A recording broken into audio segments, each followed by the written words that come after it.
सोरेन की कोर्ट में पेशी हुई। इसके बाद कोर्ट से 10 दिनों की रिमांड की मांग ईडी ने की, लेकिन रिमांड पर जो फैसला है वो कल आना है। अभी 1 दिन की न्यायिक हिरासत में भेजा गया है शिबू सोरेन को। बीजेपी का जेएमएम के पास 35 विधायकों के होने का दावा है। बीजेपी कह रही है कि इनके पास संख्या बल नहीं है। जेएमएम ने हालांकि ये कहा है कि 47 विधायक हमारे पास है। जो लेटर दिया गया है ये कहा गया 47 विधायक है, लेकिन जो शाम तक वो जो लेटर था उसमें 43 विधायकों के होने का दावा किया गया। जेएमएम ने 43 विधायकों का बाकायदा एक वीडियो बनाया जिसमें गिनती की गई और वही वीडियो राज्यपाल को दिखाया भी गया। राज्यपाल से विधायकों ने आज फिर से मुलाकात की। 5 विधायक जो गठबंधन के अलग अलग घटक दल, इसमें कांग्रेस और आरजेडी के विधायक शामिल, वो सब मिलने के लिए राज्यपाल से जाते हैं। राज्यपाल ने अभी भी शपथ ग्रहण के लिए वक्त नहीं दिया है, कोई तारीख नहीं दी है हेमंत सोरेन की ओर से। इस बीच आपको बताएं सुप्रीम कोर्ट में भी याचिका दाखिल कर दी गई है। सुप्रीम कोर्ट में कल याचिका पर सुनवाई संभव मानी जा रही है। हेमंत सोरेन ने जो याचिका दाखिल की है उसमें उन्होंने कहा है कि जो गिरफ्तारी की गई है वो अवैध तरीके से की गई। इस बीच आपको बताते हैं बीजेपी ने कल अपने विधायकों की एक मीटिंग बुला ली है। माना जा रहा है कि इसमें बीजेपी भी तमाम चीजों को तय कर सकती है। लेकिन अब चलिए जरा वो वीडियो मैं आपको दिखाती हूँ जिसमें एक एक विधायक की गिनती कैसे करवाई जा रही है वो नजर आता है। ये क्यों किया गया? ये इसलिए किया गया ताकि बताया जा सके कि जो जेएमएम के जो विधायक हैं, जो गठबंधन के विधायक हैं, वो उनके साथ है। देखिए आप देख रहे हैं, अब जरा सुनिए जरा यहाँ पे किस तरह से गिनती हो रही है। एमएन सब करिए। 1 2 3 4 5 6 7 8 9 10 11 12 13 14 15 16 17 19 20 तो देखिए अभी आप सुन रहे हैं ये क्यों कराया जा रहा है। ये इसलिए करवाया जा रहा है ताकि बताया जा पाए राज्यपाल को कि नहीं संख्या बल हमारे पास है।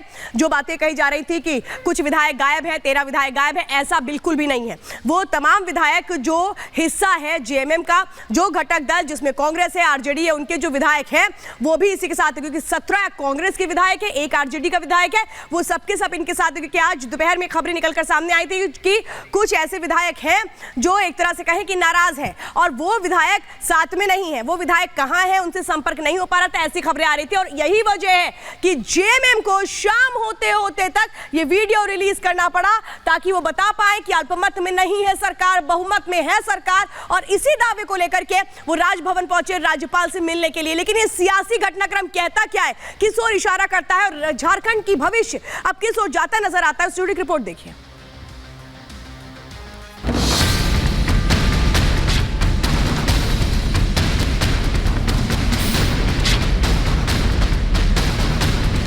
ये वो कागजात हैं जिन पर हेमंत सोरेन की गिरफ्तारी की एक एक वजह ईडी की तरफ से साफ तौर पर लिखी गई। हर उस आधार को पेश किया गया जिसके तहत हेमंत सोरेन की गिरफ्तारी हुई है। हर उस सबूत का जिक्र इन्हीं दस्तावेजों में है जिन्हें आधार बनाकर ईडी ने शिबू सोरेन के बेटे हेमंत सोरेन को गिरफ्तार किया। लेकिन यही वो कागजात हैं जिन पर अपने हाथों से हेमंत सोरेन ने खुद लिखा है। ये सुनिश्चित तरीके से दिन भर ये योजनाबद्ध तरीके से आए, समय काटे और उनको पता है कि शाम के वक्त कोर्ट कचहरी बंद हो जाता है और उन लोगों ने अपने योजना के अनुसार मुझे अरेस्ट करने का निर्णय में सुनाया। लेकिन झारखंड की ये सियासी कहानी यही पूरी नहीं होती, ये अधूरी है। एक तरफ जहां हेमंत सोरेन पर मनी लॉन्ड्रिंग का आरोप है तो वहीं उनकी पार्टी इसे महज सियासी ड्रामा बता रही है। इसे बीजेपी की साजिश करार दे रही है और चुनावों से जोड़ रही है। आज जो यहाँ आए हैं हमारा गुरुजी, इनका आदर्श और उसी आदर्श को मान के हम झारखंड में हम संघर्ष और यहाँ का अस्मिता का बचाने के लिए हम संघर्ष करते हैं। एथिकल मॉरल कैरेक्टरलेस लोग हो गए लोग, बस सत्ता के लिए कुछ भी करेंगे। भाई सोरेन को अगर अटक हुई तो बात अलग है, अरेस्ट कर दिया, अब उसको पाबंदी मिली तो बाकी लोग है ना उनकी पार्टी के, बनेगी सरकार उनकी, बनाने नहीं देंगे। अब खरीदी का बाजार चलता होगा।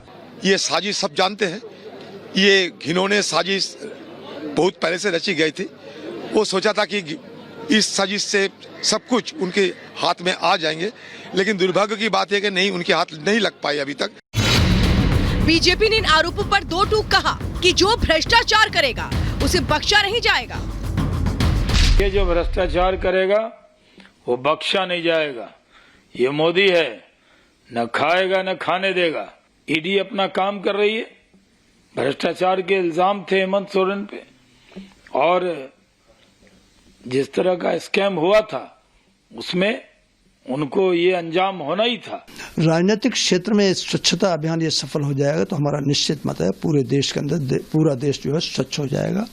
और क्या नाम है, ईडी की जो कार्रवाई है बिल्कुल सही है। हेमंत सोरेन को जेल जाना है और आगे अब मुझे लगता है केजरीवाल जी का नंबर है। बुरे काम का बुरा नतीजा ये तो होना ही था। झारखंड में 70,000 करोड़ के घपले घोटाले का आरोप लगा तब मुख्यमंत्री हेमंत सोरेन की सरकार पर, और हद तो तब हो गई थी जब सब कुछ बेचते बेचते इन्होंने पत्थर बेचा, बालू बेचा, कोयला बेचा, सब इलीगली कानून का माहौल बनाने की कोशिश की।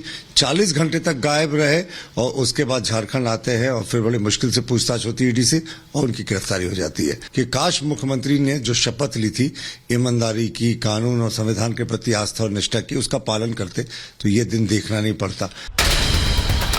एक तरफ जहां कोर्ट ने हेमंत सोरेन को एक दिन की न्यायिक हिरासत में भेजा है, तो वहीं दूसरी तरफ चंपई सोरेन समेत 5 विधायक राज्यपाल से मिलने दिन ढलने के बाद पहुंचे।